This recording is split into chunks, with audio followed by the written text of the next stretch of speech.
So, ladies, it's Mr. O'Sullivan. Today we're going to be learning about factoring using difference of two squares. We did this last year in Algebra 1, but right now what we're going to be doing is we're going to be doing it a little faster. So, the learning target today is I can factor a binomial by using the dots method, which is just the difference of two squares method. So, here's what I want you to do right now. I want you to do the box method on these three expressions. Tell me how you did.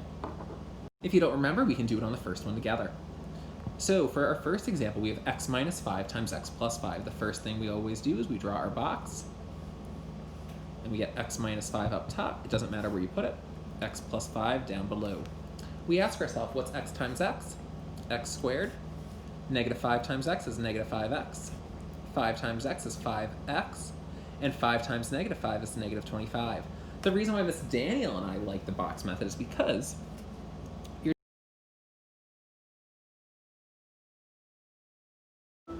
What's up? So the reason why Miss Daniel and I like the box method is because our diagonals line up, and those are where our like terms are. So when I do this example, my 5x and my negative 5x are like terms. So when I combine my expression, I get x squared. 5x minus 5x is 0. So I don't write anything. I get x squared minus 25. Try to do the next two examples by yourself. Just this example, sorry. Good, if you did the box method correctly, you should have gotten an x squared in the upper left corner, a negative 2x in the upper right, 2x in the bottom left, and a negative 4 in our bottom right. 2x minus 2x is 0. So I end up getting x squared minus 4 as our final answer. Let's go on to the next part together. We're going to start it, but you're going to finish it. So I want to multiply 2x minus 3 times 2x plus 3. So I draw my box. Draw my box. And I do my 2x minus 3, my 2x plus 3. And I ask myself, what's 2x times 2x? 4x squared. Try to fill out the rest of your box by yourself. If you did your box method correctly, you should have gotten 4x squared minus 9 as your final answer. Let's go on. What do you notice about the answers you got above? So I want you to take a few seconds and just write that into the open note part of edPuzzle. So the problems above are referred to as conjugates. They are the same except for the connecting operator. So here's what we're going to be doing today. We are basically going to be learning how to go from those examples above to what we started with. But they require us to know our perfect squares. So you really only need to know up to 225. And I promise you they're not that bad. 1 squared is 1, 2 squared is 4, 3 squared is 9, 4 squared is 16, 5 squared is 25, 6 squared is 36, 7 squared is 49, 8 squared is 64, 9 squared is 81, 10 squared is 100, 11 squared is 121, 12 squared is 144, 13 squared is 169, 14 squared is 196, and 15 squared is 225. Here's my thing. Why count sheep when you can count the perfect squares? That's what'll help you go to sleep. So, those are examples of our perfect squares. Let's go to the top and see why these actually work out the way that they do. So when I have x squared minus 25, I can break apart my x squared to be x and x. And I can break apart my 25 to be 5 and 5, because 5 times 5 is 25. I have a minus, so I have to have a plus and a minus. And that's exactly what I started with. X plus 5 times x minus 5. So let's factor each of the following expressions. Here's how I approach. The first thing we need to ask ourselves, do we have two terms? Yes, we have two terms. We have an x squared and a negative 81. So I have to ask myself, what makes x squared? Well, x and x. Whenever I have difference of two squares factoring, I'm done with my x squared, so I cross it out. I have a minus, so I do a plus and a minus. And now I ask myself, what makes 81? You got it! 9 times 9. That's my final answer. X plus 9 times x minus 9. Let's go on to 9x squared minus 4.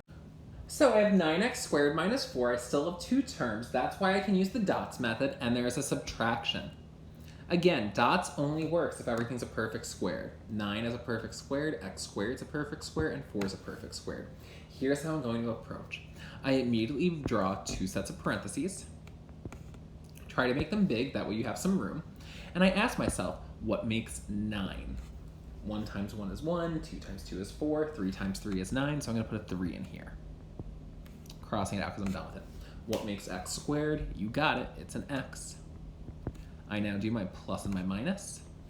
You can do your minus first, I don't care. I just like to be a little happier. And then I ask myself, what makes 4? 1 times 1 is 1, 2 times 2 is 4. So I put a 2 in here, and that's my final answer. 3x plus 2 times 3x minus 2.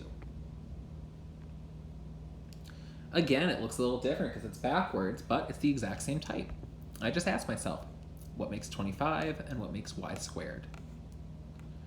What makes 25? 5 plus minus, and then what makes y squared? Y and y. That's your final answer. Cool. Let's start this one together. Wait, this one we're going to do together, sorry. So I have 4x squared minus 81y squared. I ask myself, what makes 4 and 4? Well, 2 and 2. So I cross out my 4 and I do my 2. I now ask myself, what makes x squared? X and x. I now do my plus minus. I ask myself, what makes 81?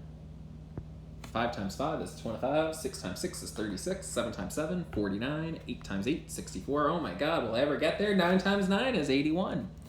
So now I put my 9 in here. So I got my 9, and I ask myself, what makes y squared? Well, y and y. Why we gotta do all this? Let's go on to the next one. Ooh, try to do e by yourself. Okay, if you did e by yourself, you should have gotten 11x plus 1 times 11x minus 1. The reason why? What makes 121? It's an 11. What makes x squared? It's an x. What makes 1? It's a 1. Perfection. Let's go on to our next example. I have 1 minus 4x squared. I ask myself, what makes 1? 1 and 1.